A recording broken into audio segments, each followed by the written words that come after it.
Now, Iran has been targeting fuel storage facilities as the conflict in the Middle East enters its 13th day. It sent Brent crude oil prices above $100 a barrel.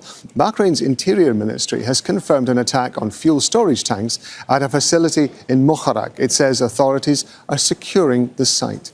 Iraq has suspended oil operations at its ports. That's after 2 foreign fuel tankers were hit in the port of Al-Faw in the south. At least 1 crew member was killed. Another 25 were rescued.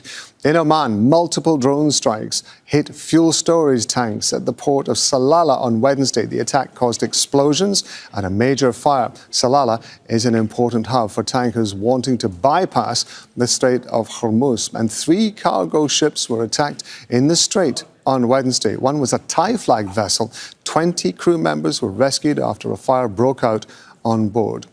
Our Dubai-based reporter Inzamam Rashid is live for us, overlooking the Strait of Hormuz in Dibba in the UAE. Now, we've been talking for the last 2 or 3 days about the tankers that have been piling up across the Strait of Hormuz, plus, of course, the attacks that are going on there. What are you saying from where you are? Well, Rob, there are still around 1,000 vessels that are lined up, waiting to pass through the Strait of Hormuz. They've anchored down because they know that they are not going anywhere, and they haven't shifted for around 8 days or so. 200 of them are crude oil tankers that are just parked up in the Strait of Hormuz. Behind me, you may be able to see just in the very faint distance, there are a few vessels currently sat there to my left around the corner. There are dozens and dozens, if not hundreds, just lined up, waiting to get the signal that they can cross. But right now, we know that the Strait of Hormuz is in the control of the Iranian military, meaning that any vessel that does attempt to cross will be targeted. We've seen the evidence of that over the last few days. A couple of nights ago, from my balcony here in the distance, around 15 miles that way, probably Iranian waters, we saw a vessel on fire, burning, that was burning for a good few hours. And then since then, we've had reports of a number of vessels targeted by the Iranian military. It seems that over the last 48 hours, 72 hours or so, Iran has specifically been targeting energy resources, whether it is oil facilities across the wider Gulf. Obviously, we've seen the attack on a couple of vessels in Iraq waters as well, or whether it's been here on the Strait of Hormuz, not just blocking the strait, but also targeting vessels as well. You spoke there about one of the ships on the north of Oman, which was struck. That was a Thai flag carrier where 20 members of the crew were rescued. There's still 3 members believed to be missing at sea. The Omani Navy have been incredibly busy, and we've seen other attacks since we woke up this morning to 2 further attacks on vessels across this region. This has now become a very perilous and a very dangerous passageway of water. Usually around 20% of the world's oil passes through here, 20 million barrels a day. That has been cut drastically to only around 10% of that operation, and that 10% actually includes Iran exporting their oils to the likes of China. What we've seen as a result, in fact, is now a very hostile situation. We've also known, Rob, that over the last couple of days, there's been a lot of conversation around mines and potential Iranian mines being laid in the water. There still hasn't been any confirmation whether that has happened, or whether, in fact, as Donald Trump has been saying, that they have obliterated the mining capability of Iran by releasing footage of some small boats that have been docked, blowing them up. But there's still no confirmation whether there are mines in this water. If it has got to that stage, this will be a worst case scenario for tankers trying to cross through the straits. It will also be a worst case scenario for the oil markets as well, which we know full well are having a huge impact around the world. Last night at a rally in Kentucky, Donald Trump was clear, saying that the oil markets are fine, they're going down. He also mentioned that ships can pass through the Strait of Hormuz. That very simply is not the case. Oil markets are once again rising, and ships passing through the Strait of Hormuz are in incredible danger. Rob. Okay, let's go westward from the Strait of Hormuz. We're going to come to Doha. Zein Basravi live for us there. So, of course, Iranian attacks still targeting the Gulf states. What is being aimed at in the Gulf? Well, we heard earlier all of the list of places, the long list of places that have been attacked since this morning, and they really include almost every country in the GCC. Once again, this has been ongoing for 2 weeks. Just in the last few hours, Kuwait International Airport, another drone attack there causing damage. Dubai, another drone attack there in the last couple of hours after an explosion was heard in the center of the city. And earlier this morning, throughout the morning from 3 a.m. to 6 a.m. and onwards, the UAE reporting that it was dealing with drone and missile threats. Saudi Arabia dealing with drone and missile threats again this morning at the Prince Sultan Air Base, targeting the Sheba oil field. Kuwait, as well as Oman, as you said, Bahrain as well. Constantly, these attacks are consistent throughout the day. And so what we are seeing is that Iran is placing pressure naval pressure on the Strait of Hormuz, using that as a pressure point. In the skies over the Arab cities, it is retaliating against for cooperating with the United States, as it says. It is putting aerial pressure from the skies with these missile and drone attacks, targeting these Arab neighbor cities on the ground.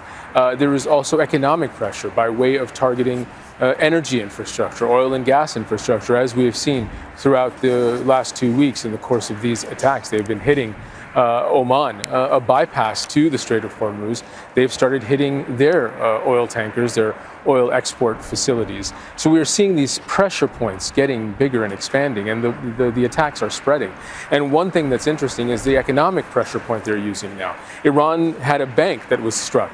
An Iranian bank was struck as part of the Israeli attacks being carried out on Iran. After that, it said it would attack U.S. and Israeli-affiliated banks in the region. As such, Citibank has announced that it's closing branches in the UAE. Standard Chartered is closing branches in Dubai. HSBC is closing branches here in Qatar. And this is not just in these regions. Banks across the region are taking note of this threat by Iran and shuddering. And this is the kind of economic interruption.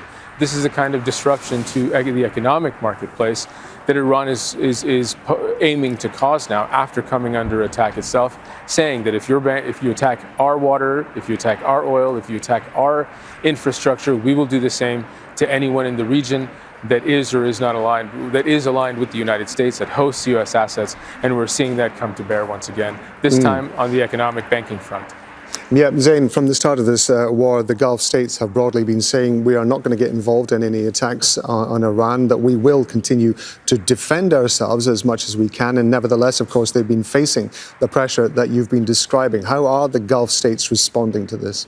Well, all they can do at this stage is react and try to keep their cool. And that's what we've seen the leaders, the capitals of the Gulf Arab states try to do. They've talked about condemning Iran. They've tried to stall this war that the United States and Israel started in the Middle East, yet another conflict started by the U.S. and Israel in this part of the world. They've tried to campaign against it. They've tried to appeal to Iran, saying that they should not be the target of Iran's retaliation. And they've called what Iran is doing a miscalculation, especially when it comes to allies like Oman and crucially Qatar. Qatar has been very close with Iran for years in terms of economic and trade ties, but also in terms of a partner to help negotiate different deals and different conflicts with the United States throughout the course of the last few years. Now, Qatar's Prime Minister and Foreign Minister was speaking to the Council of Ministers here in Qatar, talking about the way forward, and here's what he had to say.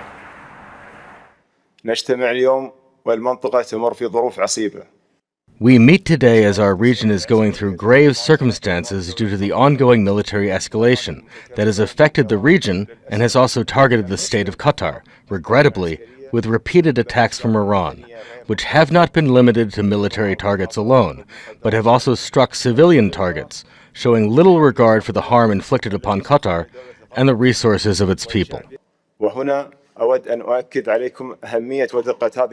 At this stage, it is important to recognize the significance of the moment our country is going through. Qatar has faced many difficult challenges in recent years, and each time, by the grace of God, we have emerged stronger.